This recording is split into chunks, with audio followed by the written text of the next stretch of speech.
திருச்சிற்றம்பலம். திருவாசகம். இரண்டாம் திருப்பதிகம். கீர்த்தி திரு அகவல். கழுமலம் அதனில் காட்சி கொடுத்தும். கழுமலம் என்பது தற்போதைய சீர்காழி திருத்தலமாகும். இதற்கு காழி, பிரம்மபுரம், வேணுபுரம், தோணிபுரம், கழுமலம் அப்படின்னு குறைந்தது 12 பெயர்களால் இந்த திருத்தலம் அழைக்கப்படுகின்றது.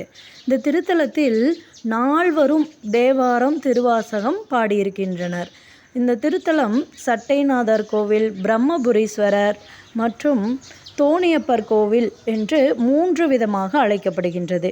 ஏன் 3 விதமாக சொல்கிறாங்க அப்படின்னா, இறைவன் இந்த திருத்தலத்திலே 3 நிலைகளிலிருந்து அருள்பாலிக்கின்றார். கோவிலோட வரலாற்றை பற்றி கொஞ்சம் சுருக்கமாக பார்த்துடலாம். சீர்காழி திருத்தலம் அப்படிங்கிறது எங்கே இருக்குன்னா, மயிலாடுதுறை மாவட்டத்தில் அமைந்திருக்கு. அதாவது முன்னாடி பழமையான காலத்தில் மாவட்டங்களெல்லாம் பிரிக்காததுக்கு முன்னாடி தஞ்சாவூர் மாவட்டம்னு சொல்லுவாங்க. இப்போ மயிலாடுதுறை மாவட்டத்தில் அமைஞ்சிருக்கு. இந்த திருத்தலமானது திருஞான சம்பந்தரோட அவதார திருத்தலமாகவே கருதப்படுகின்றது. அதாவது ஞான சம்பந்த பெருமான் 3 வயது குழந்தையாக இருக்கிறாரு. இப்போது ஒரு சமயம் அவர் அப்பா சிவபாத விருதையர் அப்படின்னு அவர் கூட குளத்தில் குளிக்க போகிறாரு. கூடவே ஞான சம்பந்த பெருமானையும் கூட்டிகிட்டு போகிறாரு. அப்போ குளக்கரையில் சம்பந்த பெருமானை உட்கார வச்சுக்கிட்டு இவர் குளத்துக்குள்ளே போகிறாரு. இப்போ கொஞ்ச நேரம் அவங்களோட தந்தை நீரில் மூழ்கி இருந்த சமயத்தில் அப்பாவை காணோன்னு குழந்தை அழுக ஆரம்பிச்சிருச்சு. அப்போது எப்படி அழுகுது? அம்மா அப்பா காணோம் அப்படின்னு அழுதுட்டுருக்கு. அந்த நேரம் இறைவன் சம்பந்த பெருமானை ஆட்கொள்ள நினைக்கின்றாரு. அப்போது உமாதேவியோடு சேர்ந்து ஞான சம்பந்த பெருமானுக்கு காட்சி கொடுத்து ஞானப்பாலை உமையம்மை ஊட்டுகின்றார். அந்த பாலை பருகியதும் குழந்தை சிவஞானத்தை பெற்றது. இப்போ குளிச்சுட்டு வந்த தந்தை பார்க்குறாரு, குழந்தை வாயில் லைட்டாக பால் ஒட்டிகிட்ருக்கு.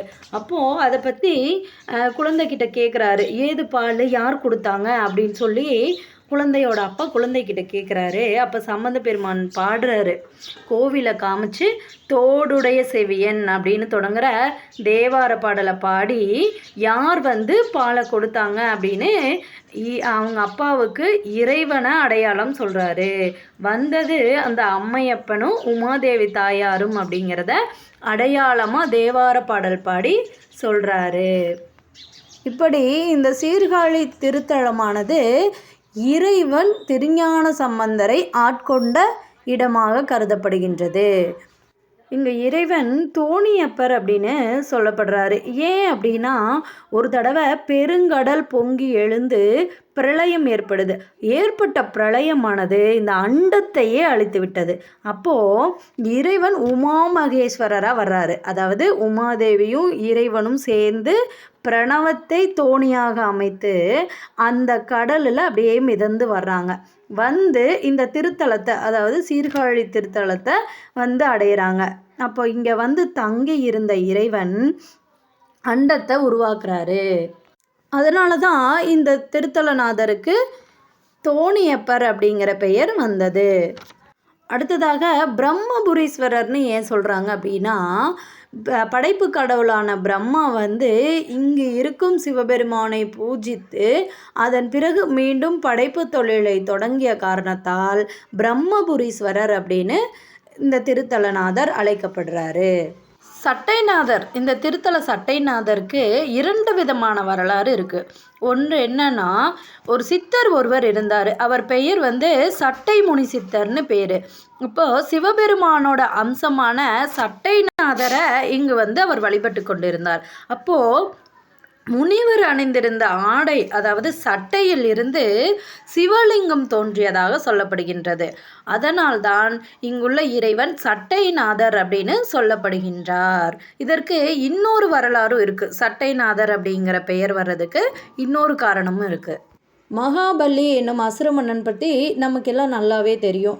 அப்போது மகாபலி யார் அப்படின்னா, இரண்யகசிபு அவரோட வழி வந்தவர் தான்.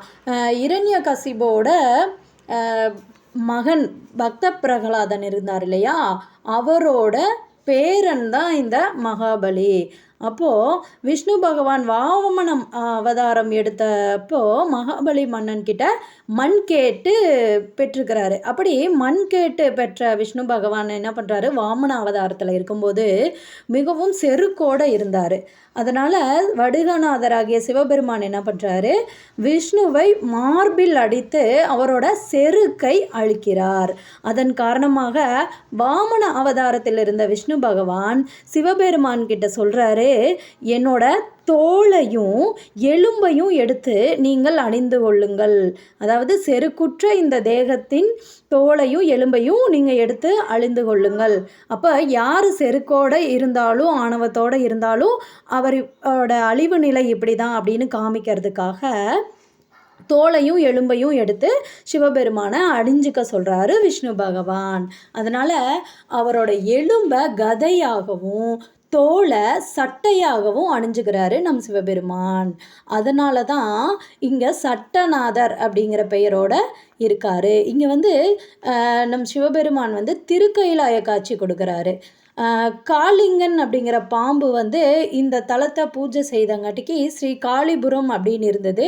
இப்போது ஸ்ரீ காளி சீர்காழி அப்படிங்கிற பெயராகவும் மாறிடுச்சு. இப்படிப்பட்ட சீர்காழி திருத்தலத்தை பற்றி இன்னும் நிறைய பேசிக்கிட்டே போகலாம். நிறைய புராண வரலாறுகளும் இருக்குது. அப்போது மாணிக்கவாசகர் என்ன சொல்கிறாரு, கழுமலம் அதனில் காட்சி கொடுத்தும் அப்படிங்கிறாரு. சீர்காழியில் காட்சி கொடுத்தும் அப்படின்னு பாடுறாரு. திருச்சிற்றம்பலம்.